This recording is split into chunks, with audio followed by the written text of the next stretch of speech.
Peralihan musim di tengah perang yang masih terus memanas antara Rusia dan Ukraina menjadi tantangan baru para prajurit di medan pertempuran. Baru-baru ini beredar sebuah rekaman di media sosial Telegram pada Kamis 2 Februari 2023. Dalam rekaman tersebut memperlihatkan momen di mana saat kendaraan militer angkatan bersenjata Ukraina terjebak di tengah bekuan salju.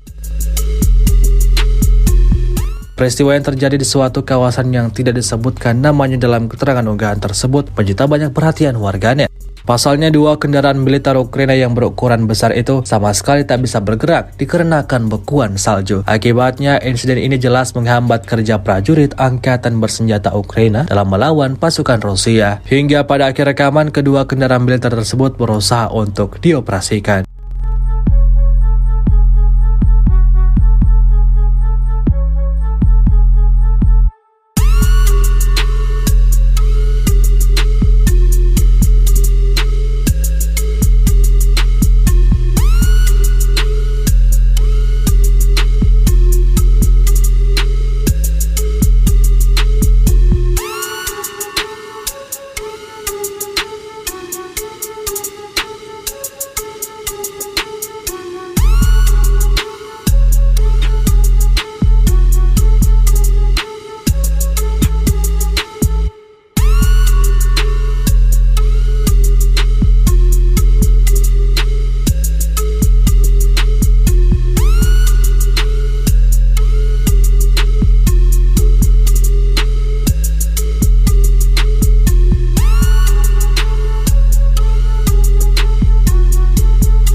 Terima kasih sudah nonton.